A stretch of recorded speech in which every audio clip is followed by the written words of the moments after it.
नमस्कार दोस्तों, मेरा नाम है पंकज सिप्पी और आज हम बात करने वाले हैं दोस्तों हमास के चीफ लीडर इस्माइल हानिया के बारे में। आपने अभी न्यूज में देखा होगा कि इनको तो भाई साहब ईरान में ही निपटा दिया गया। इस्माइल हानिया को ईरान में ही निपटा दिया गया। जैसे ये निपट गए, इनकी मृत्यु हो गई, तो शक सीधा किसके ऊपर गया? ऑब्वियस सी बात है, इजराइल के ऊपर ही जाएगा। तो इजराइल की जो खुफिया एजेंसी है मोसाद, मोसाद भैया ट्रेंडिंग पे आ गई और लोगों ने कहना शुरू कर दिया भैया मोसाद ने बदला ले लिया। तो सवाल उठता है कौन सा बदला ले लिया? 7 अक्टूबर 2023 को इन्हीं के कहने पर हमास के कुछ लड़ाके और फिलिस्तीन के कुछ लड़ाकों ने क्या किया था, इजराइल के अंदर ये लोग घुस गए और 1200 बोलते हैं ना इजरायली नागरिकों की इन लोग ने हत्या कर दिया, जिसके अंदर 2 से 250 लोगों को क्या कर लिया, बंदी बना लिया।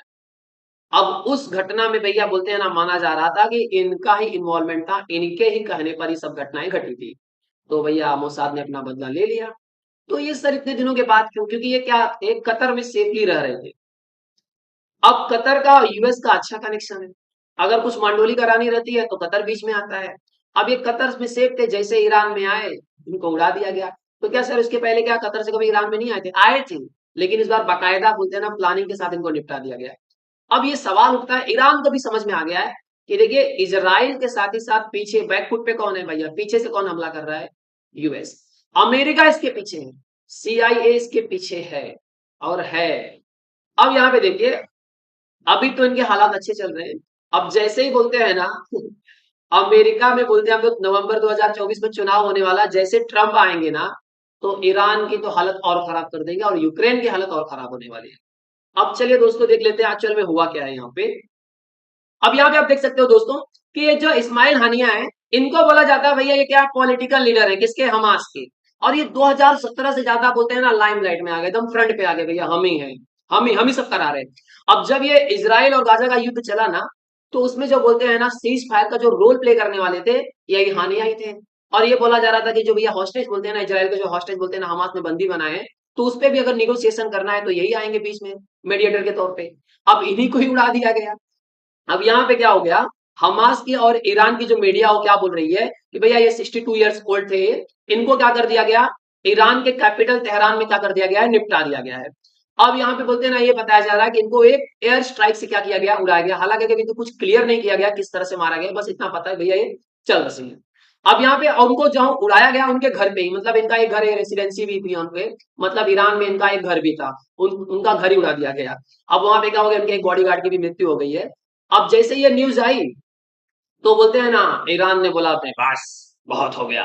ईरान के सुप्रीम लीडर ये क्या है, खेमेनेई, ये क्या बोलते हैं कि अब हम पनिशमेंट देंगे, हार्श पनिशमेंट देंगे, किसको? इजराइल को। तैयार रहो। अब हुआ क्या था एक्चुअल में, जो ईरान के नए राष्ट्रपति हैं जिनका नाम क्या है, मसूद पेजेस्कियान, ये बोलते हैं ना शपथ ग्रहण करने वाले थे। उसी दिन ये क्या किए थे, अभी ये देखिए, ये ईरान के नए प्रेसिडेंट है और ये ईरान के सुप्रीम लीडर खामेनेई है। अब ये जब बोलते हैं ना शपथ ग्रहण करने वाले थे तो इनको बुलाया गया कि चलिए आइए, आइए शपथ ग्रहण समारोह में आइए। और इनका बोलते हैं ना बातचीत भी हुआ उनके साथ में, किसके साथ में, यहाँ पे आप देख रहे हो ये हमास का जो ये लीडर है, ये खमेनेई के साथ में बातचीत भी हुआ। अब एक गेस्ट के तौर पे गए थे और वहां पे इनको निपटा दिया गया। 2019 से जो हानिया था वो कहाँ पे था, कतर में। कतर की राजधानी है कहा, क्या उसका नाम क्या है, दोहा, दोहा में था। भाई साहब इसने काफी पैसे से बोलते हैं ना कमा लिए थे। गाजा फिलिस्तीन और इसराइल के युद्ध में बोलते हैं ना अपना ब्लैकिंग का काम किया, अपने पेट भर लिए, एकदम एकदम लैविश जिंदगी जी रहा था, एकदम मजे वाली। अब भाई साहब कतर में सेफ था। अब ये बोलते हैं ना 2019 से वहीं पे बोलते हैं ना आराम से रह रहा था। अब ये आया गलती से ईरान में, इसके पहले भी आया था लेकिन इस बार वाले में निपटा दिया गया। अब यहाँ पे अमेरिका अलग मजे ले रहा है, बोलता है देखो ईरान की जो इस्लामिक रिवोल्यूशनरी गार्ड कॉर्प्स है, आईआरजीसी, ये भी नहीं बचा पाई हानिया को। अब यहाँ पे देखिए ये पहली बार नहीं है कि इजराइल के ऊपर बोलते हैं ना ऐसा लगाया गया दोषारोपण कि भैया इसने किया। इजराइल ने तो कुछ चीजें तो खुल करके बोली हाँ हमने की है। जैसे मैं बात करूं 2023 में बोलते हैं ना इजराइल ने एयर स्ट्राइक किया और हानिया की पोती को उसमें उड़ा दिया और उसके सबसे बड़े पोते को भी उड़ा दिया। 10 अप्रैल 2024 में गाजा पट्टी में जब हमला हुआ तो उसके 3 बेटे और 3 पोतों को उड़ा दिया। 25 जून 2024 में बोलते हैं ना अलीसर शरणार्थी शिविर में जब एयर स्ट्राइक किया तो हानिया के परिवार के 10 सदस्य मारे गए। मतलब हानिया का पूरा परिवार पहले खत्म किया गया, बाद में इनको बोलते हैं ना गाइड कर दिया गया। अगर यहाँ पे आप देखने जाओगे तो 2021 की जब बात करूं मैं, तो 2021 में जो ईरान के जो टॉप न्यूक्लियर साइंटिस्ट थे जिनका नाम था मोहसिन फखरीजादे, इनको भी क्या कर दिया था, रिमोट कंट्रोल हथियार से क्या कर दिया था, उड़ा दिया था। अब ये क्या थे, मोहसिन फखरीजादे, इनको क्या किया गया था भैया 2020 में, बोलते हैं ना यहाँ पे देखिए ये अपनी कार लेकर के जा रहे थे, वहां पे कोई कार पहले से ही खड़ी थी और निशाना ऐसा लगाया कि सिर्फ इनको उड़ाया। अब यहाँ पे आप देख सकते हो कि ऐसी कंप्यूटराइज मशीन गन लगाई गई थी कि इनके साथ में इनकी वाइफ थी, इनकी वाइफ को कुछ भी नहीं हुआ, लेकिन इनको एकदम अच्छे से उड़ा दिया गया।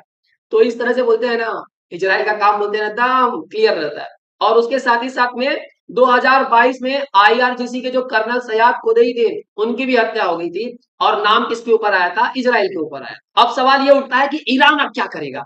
ईरान क्या डायरेक्टली बोलते हैं इजराइल पे अटैक करेगा, या अपने प्रॉक्सीज का हेल्प लेगा? अगर मैं ईरान के प्रॉक्सीज की हेल्प बात करूं तो इसमें हमास है, हिजबुल्लाह है, सीरिया और इराक के कुछ लड़ाके हैं, और यमन के हुतीज हैं।